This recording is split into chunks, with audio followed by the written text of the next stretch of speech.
Haggai chapter 1 verse 14, kung nanasa amen. Tanamandog paleo para sa pagbasa sa pulong sa Diyos. And I had no idea when I started typing this message. I did not know where it was going. But now I know. And you will know soon. Haggai chapter 1 verse 14. English, una basay kaduha. And the Lord stirred up the spirit of Zerubbabel. Kana nga pulong stirred up, gi-translate nga mi aghat. Kinsa nagsabot sa pulong aghat? Aghat. What is aghat? It's to urge. It's to like magpalihok, not lihok. Yeah, magpalihok, di ba? It's to magsulay I don't know how to translate it exactly. Kung walay tao kabalo sa aghat o walay tao pud kabalo sa stirred up. It's a really important concept. And stirred up, okay. It is very much like the English word stir in the meaning of mag-ukay. It's like kung nagluto ka. Dayon magpalong sa fire and dili ka magkaon diretso unsay may tubong ang uban mag-sink ngadto sa ilalom, di ba? Ang dito sa babaw na mag-layer siya, di ba? And it maybe the soup kung nay sabaw mag-separate na, the grease will be at the top and at the bottom na mga butang mas bugat. So what happens, everything settles. And so you come and you stir it all back up together, di ba? So what happens sometimes in our Christian lives when our hearts get cold and we kind of settle, mawala na ang gana, and ang balang espiritu kinahanglan mag-ukay sa atong kasing-kasing, mag-agha sa atong kasing-kasing pag-usab. That's the reason the English uses the word stir. Balik na. And the Lord stirred up the spirit of Zerubbabel, the son of Shealtiel, governor of Judah, and the spirit of Joshua, the son of Josedek, the high priest, and the spirit of all the remnant of the people, and they came and did work in the house of the Lord of hosts, their God. Isaiah. O ang Ginoo miagha sa espiritu ni Zerubbabel, ang lalaki anak ni Shealtiel. That's a dumb name. Don't name your child Shealtiel. And ang gobernador sa Judah, ug sa espiritu ni Joshua, ang lalaki anak ni Josedek, ang labang pari, ug sa espiritu sa tanan na hibiling sa katawhan, ug sila miadto ug mibuha, ug pwede pod mitrabaho diha sa balay sa Ginoo sa mga panon nga ilang Diyos. So my message today is God still uses preaching. Ang Diyos magagamit pa sa pagwali. Magamputa, thank you mo makalingkod para sa mensahe karon. Father, thank you for your goodness to us. Thank you for our faithful people here. Lord, would you work in hearts? Would you stir us up? Would you help us, God, to make good decisions? Lord, I don't know exactly what you have planned this afternoon, but you have a plan. You have a purpose. Paleo Ginoo, tumana ang imong katuyuan karon. Work in our hearts. Please, dear God. Pray in Jesus' name. Amen. Pwede ka mo maglingkod. There was a job that needed to be done. Ang templo kinahanglan unsay pulong humanon. Many years before this passage, daghang tuig milabay, I don't know how many years, pero daghang tuig, maybe not daghan, but a few years, mga tuig milabay, ang Diyos midala sa mga Jews balik gikan sa pagkabinihag sa Babylon ug lain-lain dapit. Ang Diyos nagdala balik sa Jerusalem 40,000 kapin sa tanan. Daghang gyud mibalik sa Jerusalem uban ni Zerubbabel. Siya ang governor, ang political leader. Siyempre, ilalong giapon sa autoridad sa Persian Empire. Pero siya ang political leader, ang governor diya sa Jerusalem ug Judea. O si Joshua, siya ang spiritual leader. Siya ang labaw nga pari, the high priest. Joshua is also called Jeshua, I think in the book of Zechariah, but it's the same person. Joshua, gamay ra ang diferensya sa spelling. Many years milabay silang tanan mibalik gikan sa captivity alang sa uska katuyuan ang pagtukod sa templo nga giguba ni Nebuchadnezzar 70 years kapin milabay. They came back to rebuild the temple. Pero sa ang miabot sila, I preached on Haggai before, so dali ko magpasabot tanan. Pero sa ang miabot sila sa Jerusalem, nag-atubang sila sa dakang problema. Naidakang kaaway, nga dugay kayo, nagpuyo diha sa land of Judea o dito sa Samaria nga dapit, and they didn't want the Jews to come back. Kay, para nila, kini nga among yuta karon, they didn't want the Jews to come back. So sila nakigbatok sa tanan paningkamot sa mga Jews, everything they tried to do to build the temple na mga problema, and eventually pinagi sa pagpamakak ang ilang mga kaaway, nagpugos kanila nga mag-stop gayud, and the temple was abandoned. Ang pagtukod sa templo nag-stop na o gibiyaan na ang temple.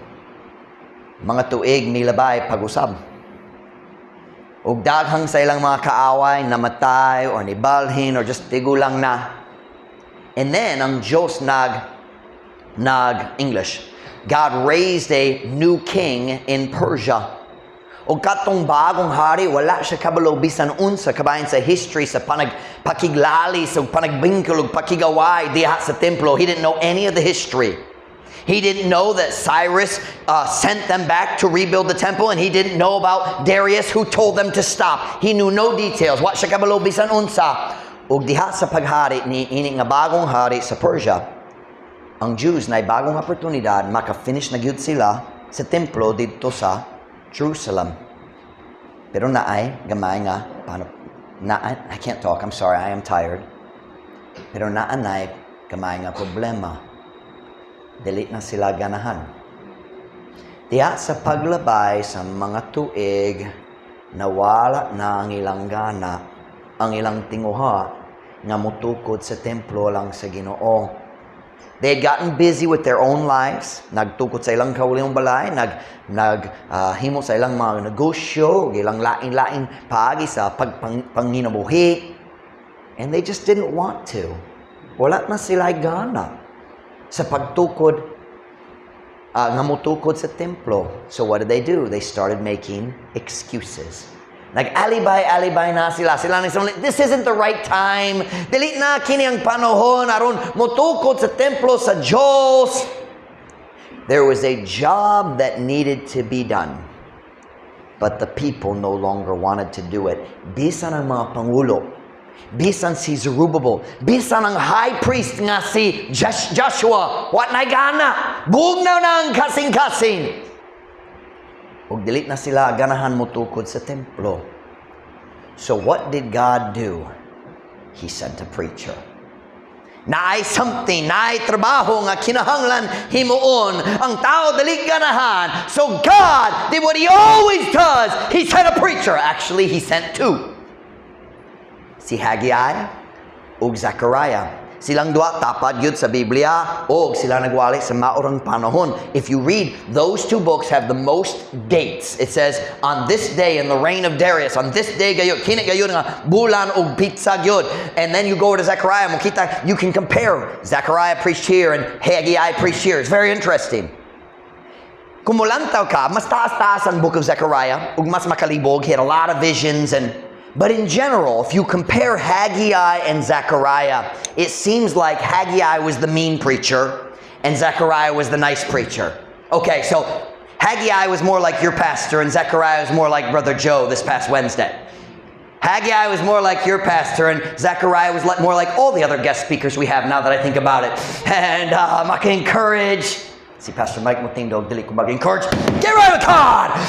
But anyway, Haggai's preaching was much more pointed, makadulot. Pero si Zechariah murag mag-encourage siya. He's talking about what God wants to do in the future. The temple's going to be greater in the future and all those things. We see both of these preachers mentioned in the book of Ezra. Kaya ang book of Ezra mao ang history book diya sa panahon nga si Zechariah ug si Haggai nagwali. Kung ganahan ka makasabot sa background sa Haggai ug Zechariah, kinahanglan basaon nimo ang book of Ezra, especially the first, I think it's 6 chapters. But let's just read, yeah, it is, because right here, Ezra chapter 6. Go to Ezra 6. Let's just look at it very quickly. Dayon magpadayon ta sa mensahe. Ezra chapter 6 verse 14. Ezra chapter 6 verse 14. Ezra 6 is where they started building the temple. Ezra chapter 6, verse 14. It's in the New Testament, Matthew, Mark, Luke, Ezra. Wala ka mo naminaw. Ezra chapter 6. Kung nasa amen? And the elders of the Jews builded, and they prospered through the prophesying of Haggai the prophet and Zechariah the son of Iddo. And they builded and finished it, according to the commandment of the God of Israel, and according to the commandment of Cyrus and Darius and Artaxerxes, king of Persia. Og ang katigulangan sa mga Hudeo mitukod. That in Visayan, it sounds like they're much older than it sounds in the English. Elders means mature na. They're the leaders. But in Visayan, it feels like they're very old. Maka-imagine ka, tigulang kayo. That's not what it means. Og ang katigulangan sa mga Hudeo mitukod. Og sila miuswag. Kiyon sa nila nag-uswag. Pinaagi sa pagpapasiya ni Haggai, ang propeta, o Zacharias, ang lalaki nanak ni Iddo. O sila mitukod o mihuman ni ini. Sumala sa kasuguan sa Diyos sa Israel, o sumala sa sugo ni Cyrus, o Dario, o Artaxerxes, hari sa Persia. God wanted the temple built. Ang Diyos ganahan nga pagatukoron ang templo. Pero ang tao walay gana. Ang tao dili ganahan magtukod sa templo. So what did God do? He sent 2 preachers. Nagpadala siya sa duha ka maguwali. But tonight I really want to focus more on Haggai. We'll leave Zechariah for another time. Tonight, I just want to remind our church of a very simple truth. Ganaan ko magpainumdum ninyo kabayan sa simpleng nga kamatuoran. When God wants something done, He sends a preacher. Kung naibutang ang Diyos kanahan kana nga humanon, kana nga tumanon, dili siya maghimo sa committee, magpadala siya sa maguwali. Preaching is the tool that God has used throughout the history of the world to accomplish His purpose. Lukop sa kaysasayan, sa kalibutan, ang Diyos naggamit sa pagwali aron magpatuman sa iyang katuyuan diha sa kinabuhi sa mga tao. Naggamit siya sa pagwali, sa pag-change, sa pagbago sa mga kinabuhi. Naggamit siya sa pagwali, sa pag-motivate sa mga tao sa Diyos nga mawalagan sa Ginoo, magbuhat na diha sa buluhaton sa Diyos. In Haggai chapter number 1, si Haggai mitungha na diha sa Jerusalem. We don't know where he came from, just kalit lang. Og na siya mensahe nga prangkat Jud. He said, consider your ways. Haggai 1, let's look at it. Haggai 1, atong baso ng English lang para sa time. Haggai 1 verse 5, baso na ko nga to sa verse 10. Basi mag-stop ko usahay, binasay gamay. Haggai 1 verse 5. Kunana sa amen. Now therefore, thus saith the Lord of hosts, consider your ways. Ye have sown much, and bring in little. Dako gyud ang imong gipugas, gamay ra kayo ang abot. Ye eat, but ye have not enough. Ye drink, but ye are not filled with drink.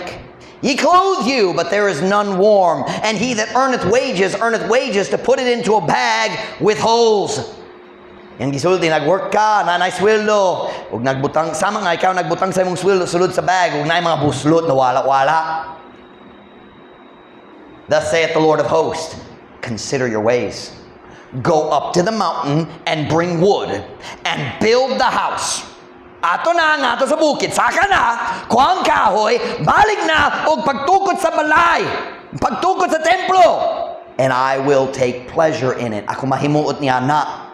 And I will be glorified, saith the Lord. Look at verse 9. Ye looked for much. That word looked means nagpaabot. You expected it. It doesn't mean nangita sila. It's nagpaabot. Nagdahom. Ye looked for much, and lo, it came to little. And when ye brought it home, I did blow upon it. Why, saith the Lord of hosts? Because of mine house that is waste, and ye run every man unto his own house. Therefore, the heaven over you is stayed from dew. That word stayed means napugngan. Dew is yamog. Kana nga ba mabasa is tubig aron ang tanom na ay moisture. The heaven over you is stayed napugngan gikan sa dew, and the earth is stayed from her fruit. Ang yuta napugngan gikan sa pagpamunga. The message was very simple. Haggai was saying, God isn't blessing you because you're not putting Him first. Ang Ginoo wala nagpanalangin kanimo kay wala ka naguna kaniya, wala ka naguna sa iyang templo. Sounds a lot like what Jesus taught in Matthew 6:33. But seek ye first the kingdom of God and His righteousness, and all these things shall be added unto you. Apan pangitaan ninyo pag-una ang giharian sa Diyos ug ang iyang pagkamatarong ug tanan ni mga butanga idugang nganha kaninyo. Jesus said, put God first ug siya magatiman sa imong mga panginahanglan. So Jesus is preaching the truth from this side. Haggai is preaching from this side. He says, wala kamo nag-una sa Ginoo ug kanamo rason wala siya nagtabang ninyo. Pero priyon ka matuoran, put God first. Unha ang Diyos. God is not interested in second place. First. But in our text verses tonight, sila dito, kanang mga Hudeo sa Jerusalem, wala sila nag-una sa Diyos. Kaya na sila problema sa kasing-kasing. Nawala na ang ilang gana, ang ilang tinguha sa pagpangalagat sa Ginoo. So what did God do? He sent a preacher. Kung mabugnaw na ang kasing-kasing sa mga tao sa Diyos, kung sa iyang buhaton, magpadala siya sa uska magwawali. Kaya ang Ginoo mo gamit sa pagwali, sa pag-change sa kasing-kasing sa tao. Kung ang Ginoo ganahan mag-change sa atong batasan, kung ang Ginoo ganahan mag-change sa atong buha, una, kinahanglan siya mag-change sa atong kasing-kasing. Many religions try to control people's actions. That's not God's method. God works to change the heart. Dayon ang mga change sa buha magikan sa sulod. Naidaghang religion ang Muslim, ang Katolik sa una nga nagpugo sa mga tao nga mag-follow sa ilaha. But if we force people on the outside, that doesn't change the heart. Pero kung ang Diyos mag-change sa kasing-kasing, kanapuhan-puhon makitaan sa gawas. God works through the heart. That's God's method. Parents, let me say this. Be strict with your kids. You need to be strict with your kids. You have responsibility. But you better work on their hearts, not just their actions. Kung ikaw magpugo sila nga mag-follow sa rules, pero dili ka magtudlo kanila nga mabasa sa Biblia. Dili ka magdalat kanila nga ato sa church, aron makaduhon sila sa pagwali sa pulong sa Diyos. Listen to me now. You need to be strict. You have a responsibility to protect your children. But at the same time, you better work on the heart. And keep them in church where God can work on their hearts.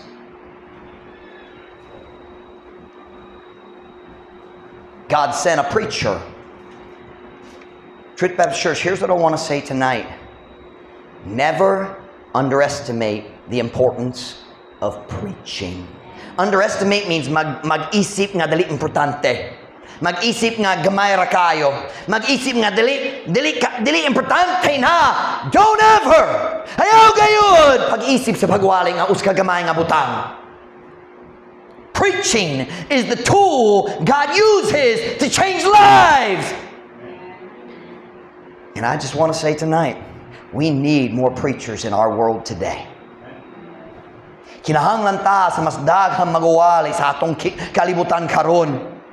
Go with me to Matthew chapter 9 verse 37. I want to show you something I'd never noticed before. Matthew 9:37, famous guy ni nagwali ko ikanini daghang panahon, mawali pa daghang I'm sure. Matthew chapter 9 verse 37. Matthew chapter 9 verse 37.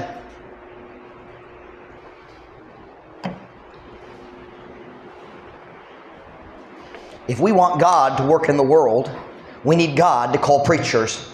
Because God uses preachers to change lives. Kung ganantang ang Diyos maglihok, kung ganantang ang Diyos mag-change sa kinabuhi, kung ganantang ang Diyos muluwas sa daghan. Una sa tanang kinanatan ay mga magwali. Aron ang mga tao sa Diyos musunod sa Ginoo. Matthew chapter 9 verse 37. Kung nasa amen. Then saith he unto his disciples, The harvest truly is plenteous, but the laborers are few.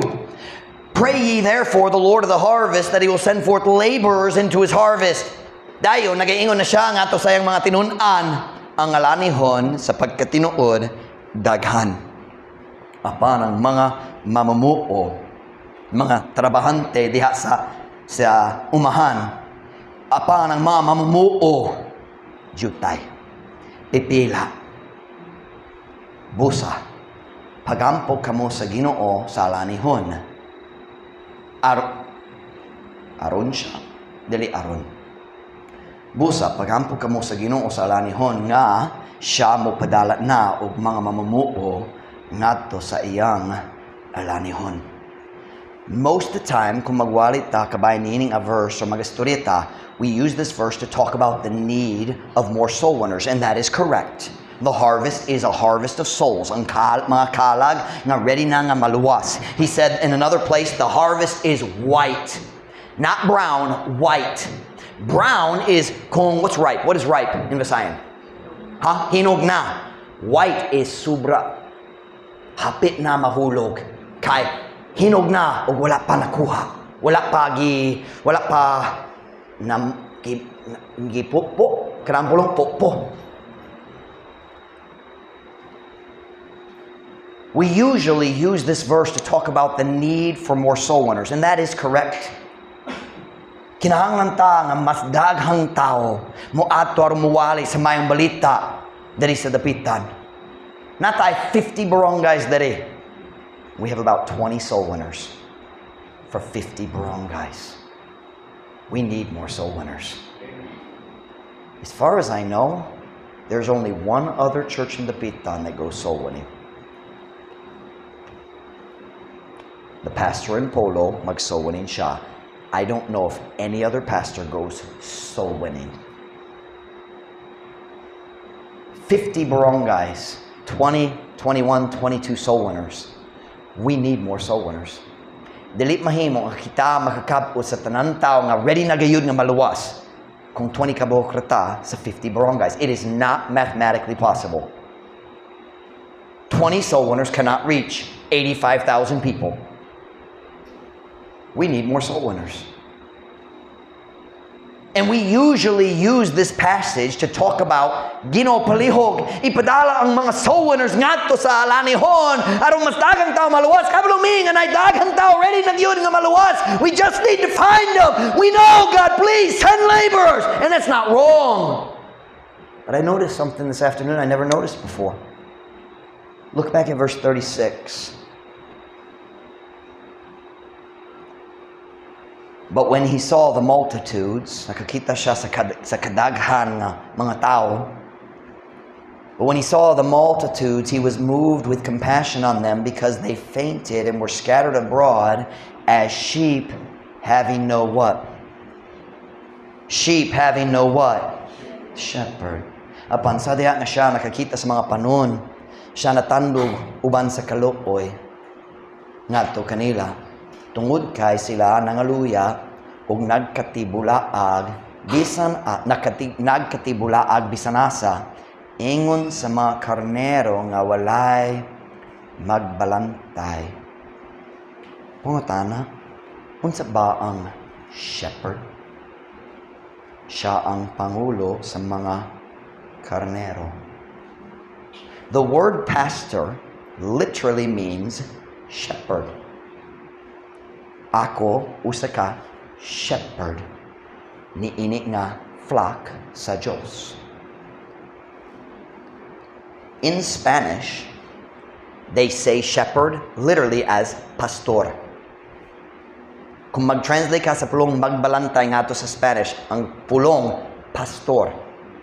Dili gayud ko malimot sa adlaw dito sa US. Nagatawag ko sa mga churches aron mag-deputation me, nangita ko sa mga church nga mag-invite na mo ato sa ilang church, magpasabot, nagplano mi mo ato sa dapitan, mag-start mi sa church dito, mag-sowanin aron mga tao nga aron mga naitaw nga maluwas, dayon mag-train mi sa mga sowaners, dayon nami ministries sa dapitan. Naghimo ko sa video aron mo pakita sa mga pictures gikan dere, dayon mga video clip, and nagbiyahe mi nga ato sa mga church nga ato sa lain-lain church. But kinahanglan ko mo tawag. Usahay, nagtawag ko 3, 4, 5 hours uskadlaw. Kapoy. Pero nainom ko na ko'y database na ilistahan daghang churches. Di gyud ko malimos sa adlaw nga niabot ko sa uska Spanish church. Kasi syempre na daghang Spanish speaking dito sa US. So naay mga church nga Spanish gyud. Naglantaw ko sa church name ug natingala ko sa ngalan sa church. Sa Spanish kinangalan sa church Iglesia Bautista. Kay sa Spanish baliktad ang tanan. Ang adjective mo sunod dili mo una. So, Iglesia, may follow my notes. Iglesia Bautista Buen Pastor. Now, dili mayo kayo akong Spanish. Kamay ra kayo. Pero nakasabot ko niya ng tanan mga pulong. Iglesia, Church. Bautista, Baptist. Buen, good pastor. Unsa siyang klase sa pastor na mutawag sa iyang church? Good Pastor Baptist Church. Nalibog yun ko dahil nag-realize ko, oy, ang pastor, shepherd. Kinsa bang mayong magbalantay? Si Jesus. So, Good Shepherd Baptist Church. Jesus is the Good Shepherd. Pero ako mayong Pastor Baptist Church? Basi mo gamit ko niya na darin. Hindot kayo, di ba? Mayong Pastor Baptist Church. Maka-imagine ko niya nga sign. Magbutang sa kong nawang tapat sa naman. Nindo lagi!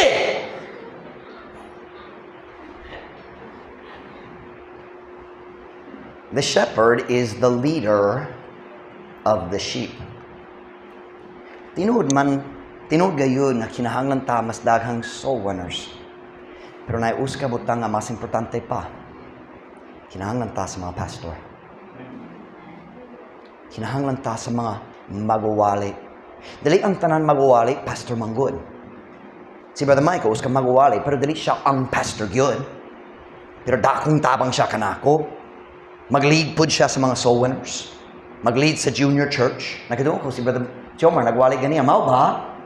Was it a dumb sermon, Brother Michael? Come on, ganan kong kabalo. Dumb ba? Come on. Salamat sa Ginoo. Nag-start na yun. Salamat sa Ginoo. We need men who will lead God's people to win the lost. Kinahanglan ta sa mga lalaki, mga maguwali, nga mag-lead, nga mangulo sa katawhan sa Diyos. Aron sila mo tubo, ug mahimo mga soul winners, aron mo share sa gospel sa mga tao nga nawala. When God has something He wants done, He sends a preacher. People need to be saved, but that means we need preachers. Can I read the text verse again? Haggai 1, verse 14.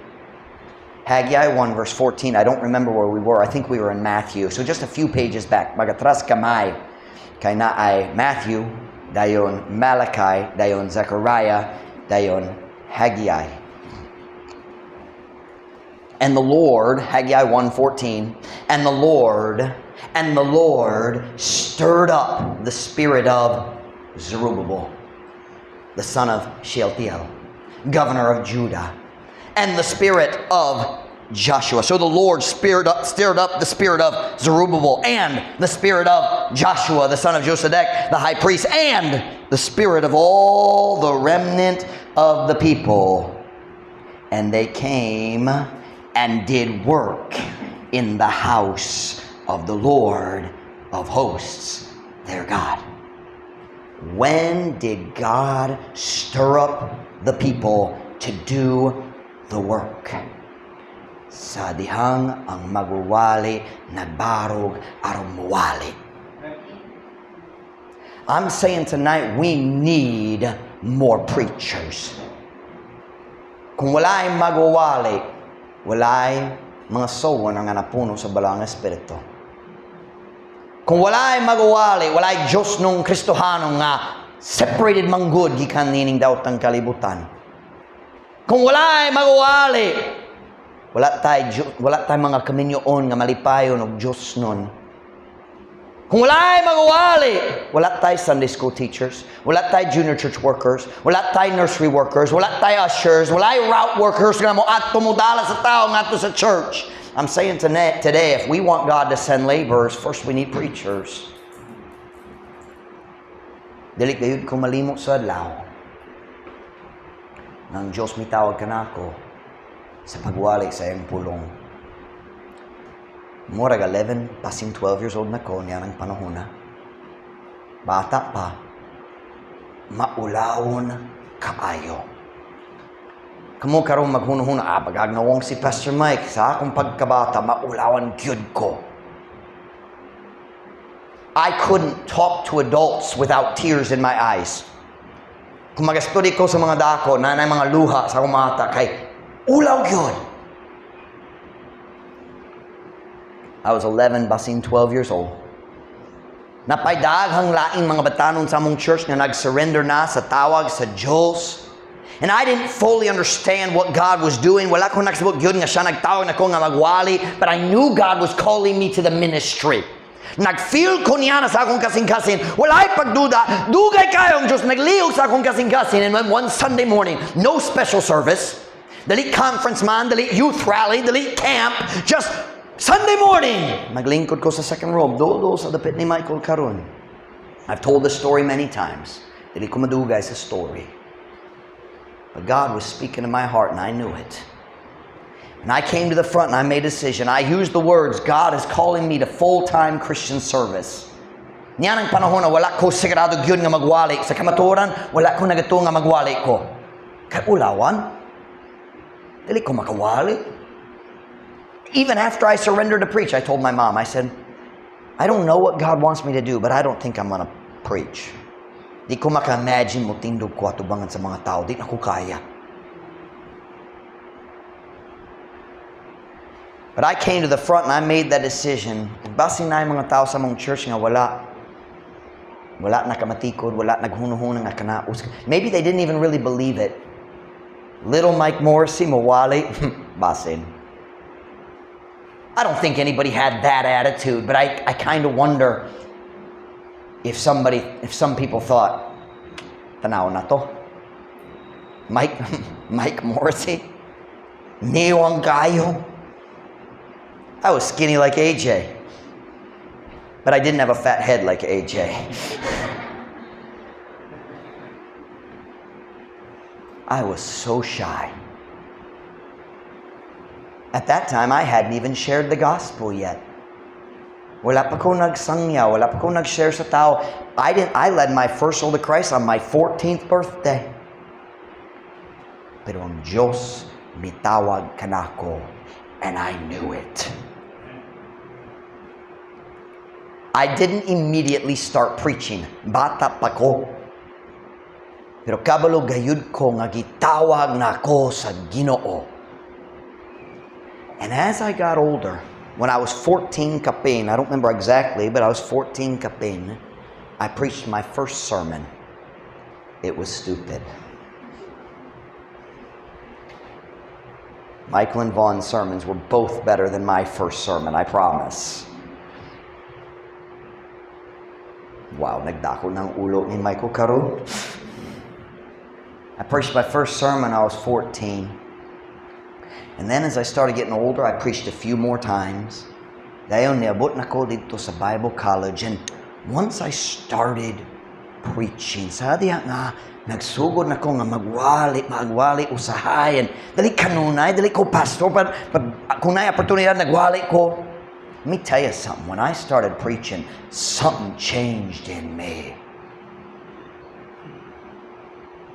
Siyempre, makulba, gyapon ko, magandam ko magwali. And when I'd prepare my message, I was terrified. And I'd be sitting, I numdam ko, nagwali me. We would have Teen Sunday at our church.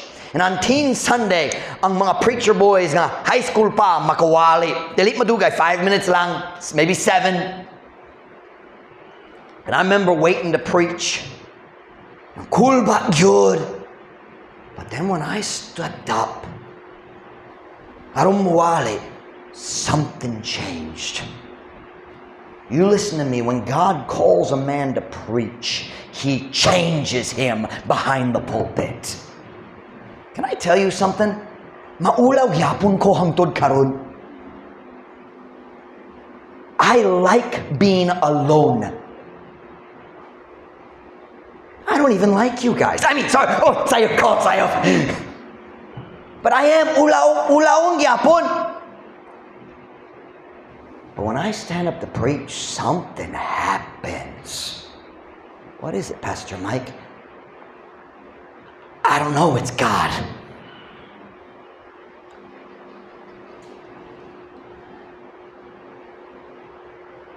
When I stood up to preach, something happened to that shy teenage kid. Niwang gyud. Kini nga batan-ong nga lalaki nga dili makatanaw sa mga dako sa nawong. When I stood up to preach, something happened. Di gyud ko malimo sa first time nagwali ko sa among church human sa akong pag-start sa Bible school. I had preached 2 times on a teen Sunday. Akong senior year, padulong sa akong 12th grade year, and then human sa akong 12th grade year sa dili pa nag-start sa Bible school. So I'd only preached it to our church twice. 5 minutes lang, matag panahon. Ngayon ko sa Bible school, dito sa Bible school, nag-start ko magwali. Yung mas regular na. Dili talag sa unra. I started preaching. I started to learn how to preach. Di gyud ko malimot niya ng panahon ni balik ko sa first time human sa 1 year sa Bible school. And I stood up to preach. And our church was shocked. Natingala sila naglanta. Unsa na itabo ni Mike Moore, gamay, little Mike.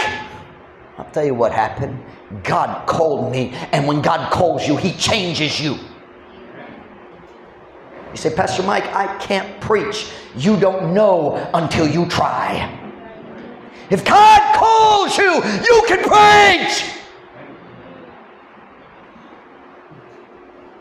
Nobody expected little Mike Morrissey to stand up and say, "Hey!"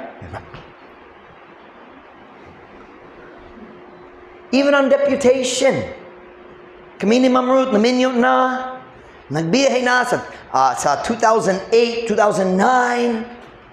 Everywhere I went to preach, after I got done, people walked up and they said, "We didn't expect you to preach like that." Diba? Sila naglantaw sa akong lawas, sa akong pagkaniwang. I was much skinnier back then. Karon tambok na. Sama ni Brother Michael. And people would meet me before the church, so dali pa magsimba, mag-story. Mayang hapon, how are you? Kumusta ka? And then I'd stand up to preach and people, let me tell you something. If God calls you, He'll change you. Dili ko mabalaka kabahin sa magwali nga nakulba gyud.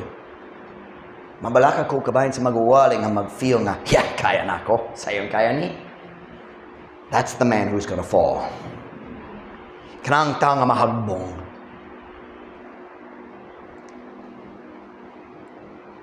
See, Pastor Mike, what happened? I don't know. Makasulti lang ko nga gitawag ko sa Diyos. Ug siya mi-change ka na ako. Nga dosos ka tao sa Diyos. Growing up, everybody said, Mike, you should be an engineer. You love building. That's true. You see Michael playing with Connects. Those are my Connects, and I still love them. You stole them. I love building. God called me to preach. God called me to build people, not buildings. And I just kind of wonder, basin, nahitaw dali karong gabi, lalaki, ug ang Diyos nagatawag nimo.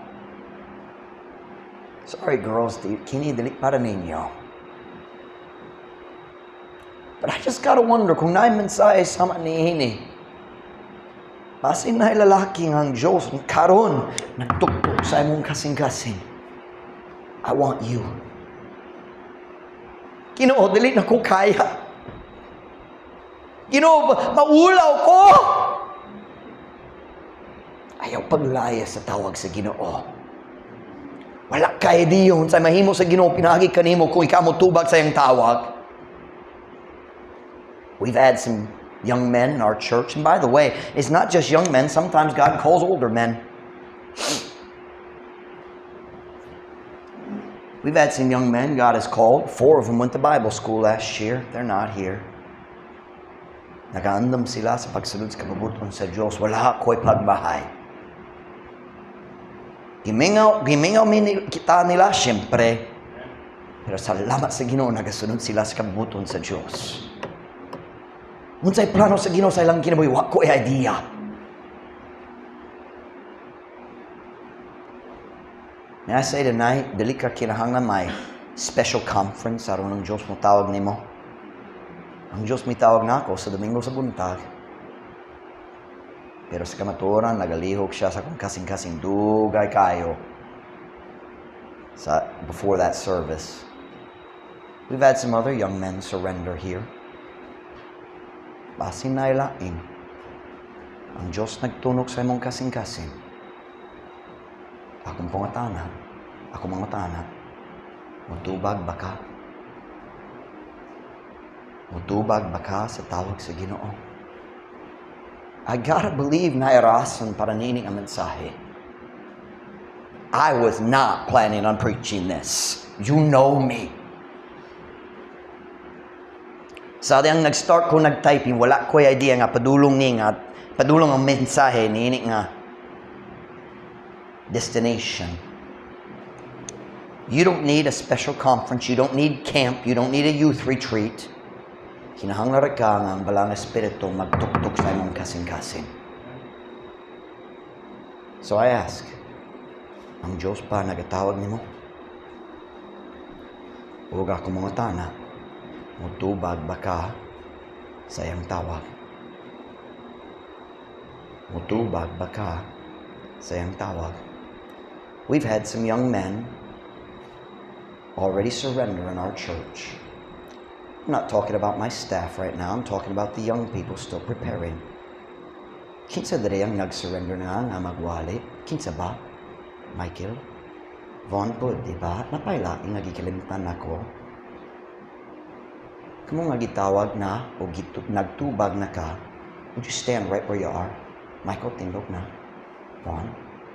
Napailaing gikalimtan na kung nag-surrender na. Alright, akong sunod pangutana. Naabay lalaki na ready na mo pero nila mo tindog na mo sulti ang Ginoo nagtawag pud ka na ako. Naibisan usap mo tindog na. Na ba? Ang Diyos nagtuktok sa imong kasing-kasing. Ako wala ang Ginoo. Ako mga tana. Naibisan usa ang Diyos nagtawag niya. Aminan ako. Na ba?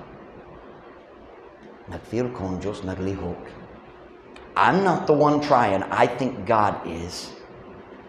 I'm gonna give you another chance. Naibisan usa. Mutindog na, musulti. Mutubag ko sa tawag sa Diyos. You say, Pastor Mike, dili ko makapastor. Dili ka mag-surrender, mag-pastor. Mag-surrender ka, magsunod sa kabubuton sa Diyos.